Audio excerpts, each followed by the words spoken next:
Now it is time to hear from Hokey the house elf, who worked for a very old, very rich witch by the name of Hepzibah Smith.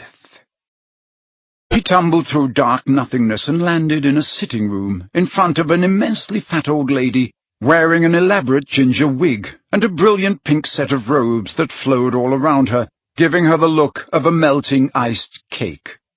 She was looking into a small jewelled mirror and dabbing rouge onto her already scarlet cheeks with a large powder puff, while the tiniest and oldest house elf Harry had ever seen laced her fleshy feet into tight satin slippers. "Hurry up, Hokey," said Hepzibah imperiously. "He said he'd come at 4.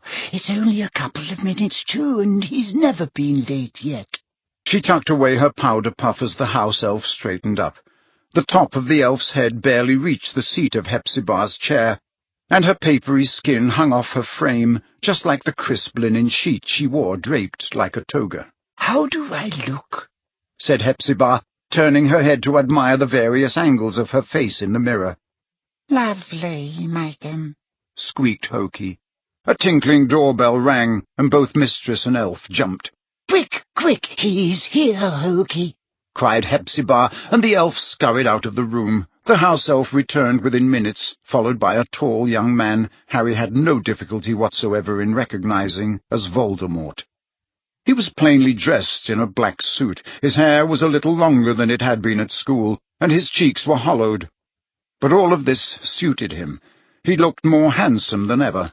He picked his way through the cramped room with an air that showed he had visited many times before, and bowed low over Hepzibah's fat little hand, brushing it with his lips. "I brought you flowers," he said quietly, producing a bunch of roses from nowhere. "You naughty boy, you shouldn't have," squealed old Hepzibah, though Harry noticed that she had an empty vase standing ready on the nearest little table. "You do spoil this old lady, Tom. Sit down, sit down. Where's Hokey? Ah!" The house elf had come dashing back into the room, carrying a tray of little cakes, which he set at her mistress's elbow. "Well, what's your excuse for visiting this time?"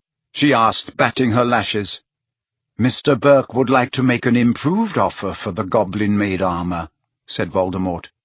500 galleons. He feels it is a more than fair—" "Now, not so fast, or I think you're only here for my trinkets," pouted Hepzibah. "I am ordered here because of them," said Voldemort quietly. "I am only a poor assistant, madam, who must do as he is told. Mr. Burke wishes me to inquire—" "Oh, Mr. Burke, phooey," said Hepzibah, waving a little hand. "I've something to show you that I've never shown Mr. Burke. Can you keep a secret, Tom? Will you promise you won't tell Mr. Burke I've got it? He'd never let me rest if he knew I'd shown it to you, and I'm not selling, not to Burke, not to anyone. But you, Tom, you'll appreciate it for its history, not how many galleons you can get for it." "I'd be glad to see anything Miss Hepzibah shows me," said Voldemort quietly, and Hepzibah gave another girlish giggle. "I had Hokey bring it out for me. Hokey, where are you? I want to show Mr. Riddle our finest treasure. In fact, bring both while you're at it." "Hey, madam," squeaked the house elf, and Harry saw 2 leather boxes, one on top of the other, moving across the room as if of their own volition, though he knew the tiny elf was holding them over her head as she wended her way between tables, puffs, and footstools. "Now," said Hepzibah happily, taking the boxes from the elf, laying them in her lap, and preparing to open the topmost one. "I think you'll like this, Tom. Oh, if my family knew I was showing you, they can't wait to get their hands on this." She opened the lid. "I wonder whether you know what this is, Tom. Pick it up. Have a good look," whispered Hepzibah, and Voldemort stretched out a long-fingered hand and lifted the cup by one handle out of its snug silken wrappings. Harry thought he saw a red gleam in his dark eyes.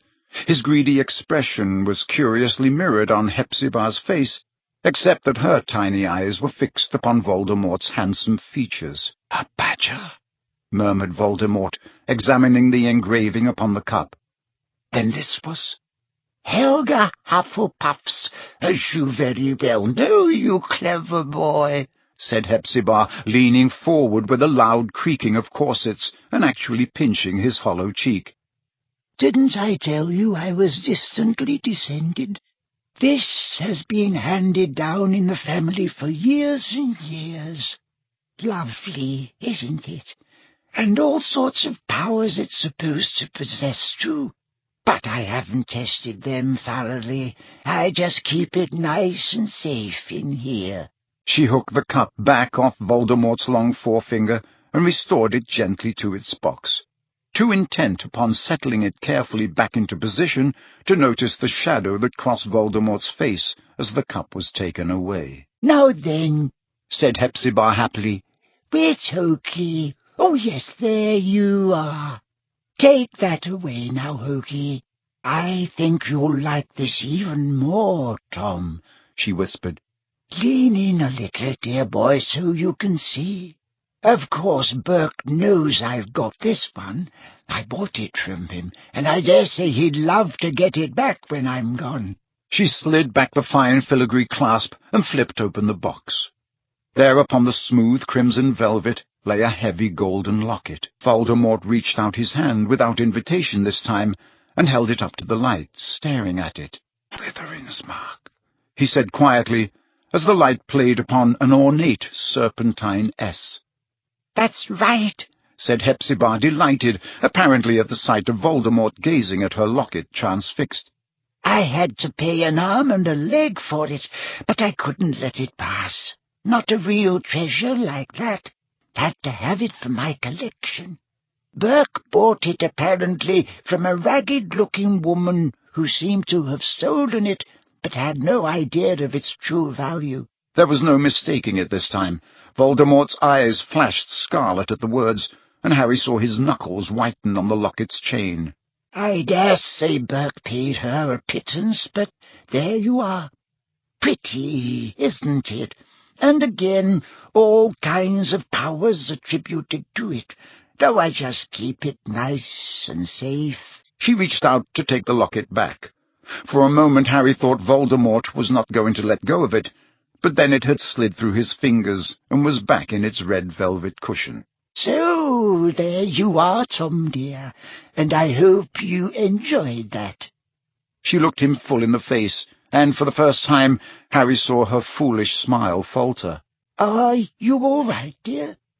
"Oh, yes," said Voldemort quietly. "Yes, I'm very well." "I thought. But a trick of the light, I suppose," said Hepzibah, looking unnerved, and Harry guessed that she too had seen the momentary red gleam in Voldemort's eyes. "Here, Hokey, take these away and lock them up again. The usual enchantments."